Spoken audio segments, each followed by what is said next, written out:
votre programme de formation.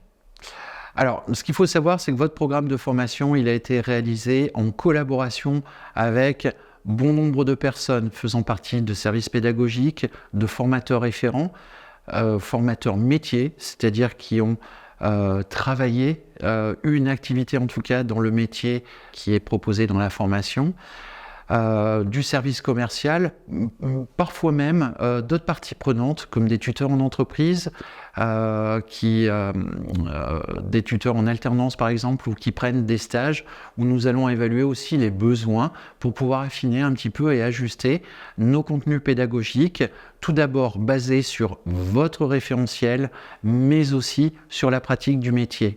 L'idée, c'est que vous ayez un contenu qui vous permette d'obtenir votre titre professionnel. Ça, c'est un objectif, mais l'objectif final, au fin des choses, la finalité, c'est que vous retrouviez du travail ou que vous trouviez du travail en rapport avec votre projet professionnel et la formation sur laquelle vous êtes positionné. Un cycle d'amélioration est mis en place où nous faisons encore intervenir bon nombre d'acteurs, ce qui nous permet de réajuster des cours, de faire des mises à jour, et afin de d'optimiser en fait les contenus qu'on peut vous mettre à disposition. Alors, si vous allez sur la page d'accueil de votre formation, vous allez voir qu'il y a ce que l'on appelle des modules, ce sont des thématiques, et à l'intérieur de ces modules, vous allez retrouver des cours. Ces cours sont chapitrés, c'est l'exemple du cours d'aujourd'hui où nous allons aborder différents thèmes au travers d'un cours qui vous est proposé. Votre formation comprend environ 25 modules. À l'intérieur de ces modules, vous disposez d'un tableau, vous pourrez identifier le nombre de cours qu'il peut y avoir dans chacun des modules. Alors, je vais vous les expliquer assez rapidement, ces modules, mais je vais toujours faire la relation entre votre référentiel et les compétences métiers, ainsi que les thématiques et donc les modules qui vous sont proposés.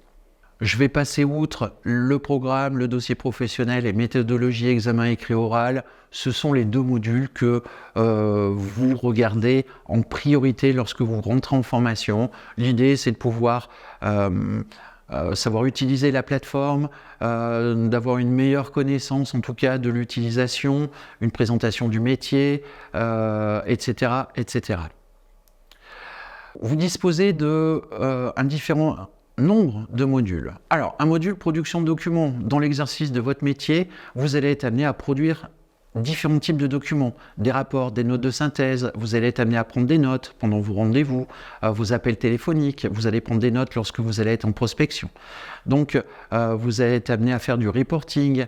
Ce module va vous permettre justement d'aborder différents types de documents, de savoir les construire afin de les mettre en application plus tard, soit dans votre parcours de formation, soit dans l'exercice concret de votre métier.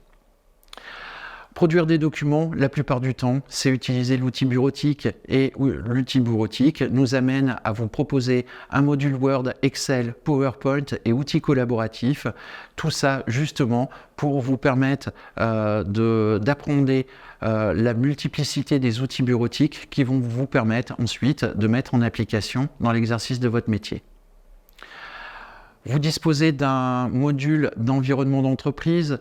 Ce module, il est important parce que ça va vous permettre justement de mieux comprendre dans quoi s'inscrit votre activité, votre entreprise, elle est dans quel environnement, comment est structurée votre entreprise, quel est son environnement extérieur. C'est important justement d'appréhender toutes ces notions-là parce que ça vous permettra de mieux vous projeter dans l'exercice de votre métier. Un module de collecte d'informations, c'est important. On a vu, vous allez être amené à faire de la veille d'information, des études de marché, vous allez collecter de l'information, il va falloir les structurer, les rassembler, les synthétiser, etc. Donc, ce module va vous permettre de vous donner une méthodologie au niveau de la collecte de l'information. Je vous rappelle que la collecte de l'information, c'est aussi la satisfaction client et ça va être les questionnaires de satisfaction que vous pouvez être amené à élaborer. Je vous ai proposé aussi un module de technique de recherche d'emploi. Que vous soyez en alternance ou en stage, à un moment, vous allez rechercher soit un stage, soit votre future entreprise. Donc, il va être important pour vous de mettre à jour votre CV, votre lettre de motivation. Il va être important de mettre en œuvre aussi différentes techniques pour être efficace dans votre recherche de manière générale, mais aussi de savoir se préparer à un entretien. Donc, ce module est tout à fait intéressant et bien à propos dans un parcours de formation, peu importe le type. Un module de droit commercial, c'est nécessaire. Vous allez éventuellement manipuler des contrats, créer des contrats, vous servir de contrats pour les faire signer, les expliquer, connaître les types d'engagement qu'il peut y avoir. Donc ce module, il est là vraiment pour dresser le cadre de la réglementation des contrats en tout cas, et qui va faire l'objet en tout cas de l'exercice de votre métier. Un module sur l'activité économique. Je parlais tout à l'heure d'études de marché, ça fait appel à des notions de marketing, mais ça fait aussi appel à des notions économiques. La loi de l'offre et la demande, pourquoi je vends cher, pourquoi je vends pas cher, sur un aspect économique, comment est constitué un prix. Ces notions-là sont importantes, ça va vous permettre justement de mieux appréhender les indicateurs marketing que vous aurez à suivre un petit peu plus tard. Ensuite, vous allez avoir un cours sur les opérations courantes. Alors attention, c'est un cours qui est un petit peu orienté comptabilité, mais c'est important, vous, dans l'exercice de votre métier. Sachez que quand vous allez vendre un produit, il va y avoir un budget qui va être défini chez votre client. Ce budget, il est plus ou moins grand. Il va falloir savoir comment votre client va pouvoir l'inscrire dans sa comptabilité. J'achète une voiture, et si je suis une entreprise, je vais me dire, ah ouais, j'ai la possibilité de faire un amortissement, c'est-à-dire de répartir la charge sur 5 ans, au lieu d'avoir une charge en une seule fois, je peux la répartir sur une période beaucoup plus longue.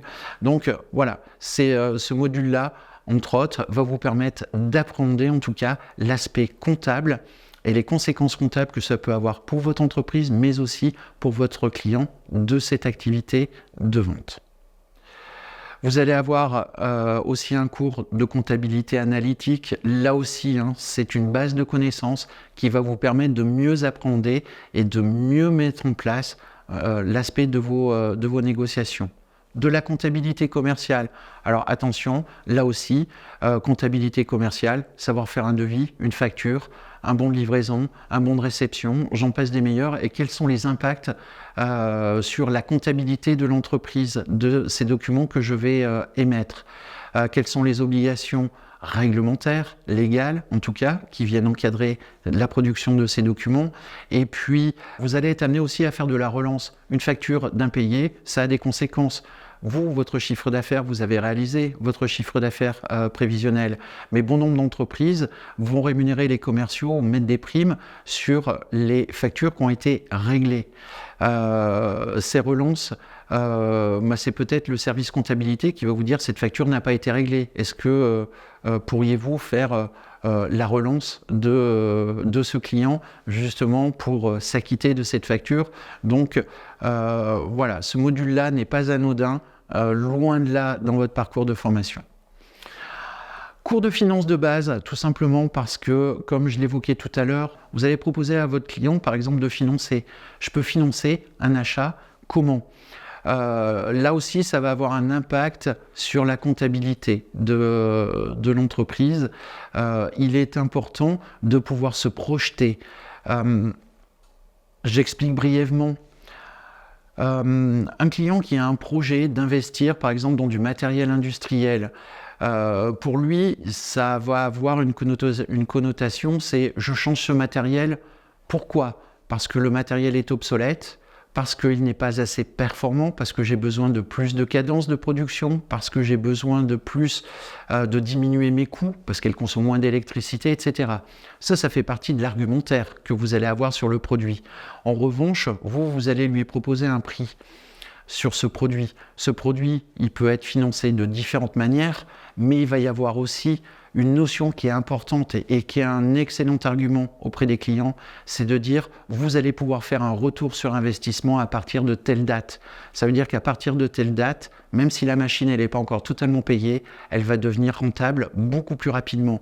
Et là, du coup, eh bien, vous allez donner une dimension beaucoup plus importante en termes de négociation et d'arguments que vous allez pouvoir apporter à votre client.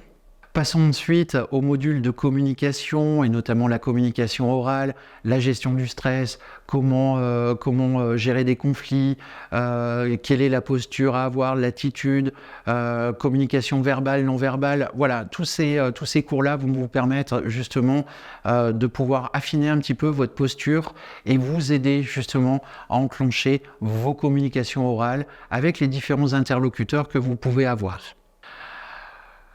Prospection clientèle, on l'a vu dans la description du métier, vous allez être amené à faire de la prospection. L'idée de ce module est de vous proposer des contenus qui vont vous permettre de comprendre la prospection, de savoir comment l'organiser et d'être efficace. Bien évidemment, en fonction des secteurs d'activité, ces contenus sont à adapter, mais la méthodologie est très importante et c'est celle que vous allez pouvoir acquérir dans ce module. Répondre à un appel d'offres. Eh bien, vous êtes un négociateur ou une négociatrice bien avisée en vous disant, voilà, le marché, je le connais, je le fais évoluer, j'en fais le suivi, je fais des actions de super, mais il y a peut-être une opportunité de pénétrer, on va dire, un marché qui n'est pas le même que celui dans lequel vous avez l'habitude. Je parle bien sûr des marchés publics. Imaginez un hôpital, il va lancer un appel d'offres donc sur les marchés publics où il va falloir répondre en fait et apporter une réponse. Cette réponse, ça va être une réponse commerciale, mais qui va tenir compte des caractéristiques du produit, etc. Donc ce module va vous permettre de voir comment on répond à un appel d'offres, où est-ce qu'on trouve les appels d'offres par rapport à mon secteur d'activité par exemple, ou par rapport à mon métier. Comment j'y réponds, quels documents je dois avoir en ma possession pour pouvoir répondre à un appel d'offres, et ensuite comment je vais mettre en œuvre la réponse administrative et aussi la réponse technique à cet appel d'offres, justement dans le but d'être sélectionné et d'obtenir ce marché en particulier, qui en général sont des marchés à plusieurs dizaines de milliers d'euros, voire en millions, tout dépend de l'ampleur des marchés. Puis, vous allez avoir un module négociation-vente. Bien évidemment, c'est un des fondamentaux aussi de votre cœur de métier. Ça va être purement la négociation, la découverte client, l'argumentation, traiter les objections, finaliser une vente, etc. Voilà, toutes ces étapes de la vente, elles sont plus que nécessaire pour un négociateur technico-commercial. Donc ce module est là vraiment pour renforcer ou vous aider en tout cas à acquérir toutes les bonnes pratiques pour réaliser de belles ventes. Ensuite, vous allez avoir un cours sur des modules sur les achats, la gestion des stocks, l'unité marchande. Alors, vous vous posez toujours la question de se dire, mais pourquoi l'unité marchande? Moi, je suis plutôt en univers commercial. Sachez que ce qui est appliqué en univers marchand dans ces modules-là, c'est complètement ce qui s'applique en univers commercial, à savoir comment je mets en avant un produit, comment je le propose, comment j'en parle, etc., etc. Mais c'est aussi de bien connaître cet environnement et puis la gestion des achats. Un bon vendeur est quelqu'un qui sait normalement bien acheter. C'est important quand je parlais de rentabilité. Alors c'est valable pour vous en tant que commercial, mais c'est valable aussi pour comprendre les contraintes et la stratégie de votre service commercial, parce qu'il va avoir des contraintes et la contrainte est liée justement soit à la chaîne d'approvisionnement, soit à la gestion des achats, soit à la gestion des stocks. Et savoir que vendre un produit que je n'ai pas en stock, ça veut dire des délais de livraison qui peuvent avoir des délais plus ou moins longs. Donc il est important pour vous d'avoir cette connaissance-là, d'être en capacité d'utiliser un logiciel justement pour vérifier que le produit est bien en stock, de le gérer, de voir qu'il ne coûte pas trop cher, de voir si le stock il est souvent renouvelé, parce qu'un stock qui n'est pas souvent renouvelé, c'est un stock d'un produit qui se vend finalement très peu. Donc, cette notion de rentabilité, vous de votre côté, dans votre activité, elle est importante parce qu'on va, en général, dans toutes les entreprises commerciales, chercher à optimiser, mais comme dans l'univers marchand, à optimiser justement la rentabilité de nos ventes, mais aussi de nos actions commerciales. Enfin, je vous propose un module marketing digital, tout simplement parce que vous allez être amené à mettre en place des actions de communication sur les réseaux sociaux, etc., etc. Et donc ici, vous allez pouvoir apprendre les différentes techniques qui vont vous permettre de communiquer de manière optimale. Voilà, j'ai fait le tour. Reprenez à tête reposée justement cette liste de modules. Mettez-vous sur la page d'accueil de votre formation, essayez de faire le parallèle justement avec les compétences métiers en lisant justement les savoirs techniques dans les fiches compétences de votre réac correspondant justement à tel cours ou à tel module. Vous verrez que vous serez beaucoup plus performant dans l'acquisition de toutes ces notions qui vous sont proposées. Alors parfois, vous vous posez la question de savoir comment dois-je progresser, comment je m'y prends en fait avec cette plateforme. Je vous invite à regarder, en descendant un petit peu dans cette page, une infographie qui vous est proposée. Cette infographie, c'est une timeline, alors elle n'est pas horizontale, elle est plutôt verticale, mais justement parce que nos modules, ils sont proposés de manière verticale. Aujourd'hui, c'est la présentation de votre métier, on va considérer que c'est la première tuile de cette infographie. Ensuite, vous pouvez voir, j'allais dire en même temps, autant les cours bureautiques que les cours secrétariat. Ça vous permet d'ajuster justement l'utilisation des outils. Puis parallèlement, tout ce qui est cours de droit, cours d'environnement, les cours de collecte, les cours de gestion ou d'organisation, planification. Qui vont être les prérequis, les fondamentaux qui vont vous permettre ensuite de mieux apprendre les cours techniques, mais surtout de mieux travailler les cas pratiques qui vont vous être présentés et proposés au fur et à mesure de vos modules. Ensuite, vous allez pouvoir attaquer et rentrer dans le vif du sujet. C'est tous ces modules, toutes ces thématiques qui sont des thématiques de spécialisation, donc tous ces cours techniques qui viennent j'allais dire plus directement dans les intitulés de votre référentiel. Puis vous allez avoir une période de stage. Alors pour certains, si vous êtes en alternance, il n'y aura pas forcément de période de stage. En revanche, ce qu'il faut savoir, c'est qu'à un moment, vous allez pouvoir remplir votre dossier professionnel. À ce sujet, un cours sur la plateforme est spécifiquement dédié à la rédaction du dossier professionnel. Quels sont les enjeux ? Pourquoi un dossier professionnel, comment je le remplis, à quel moment je le remets, bref, ce cours répondra à toutes ces questions.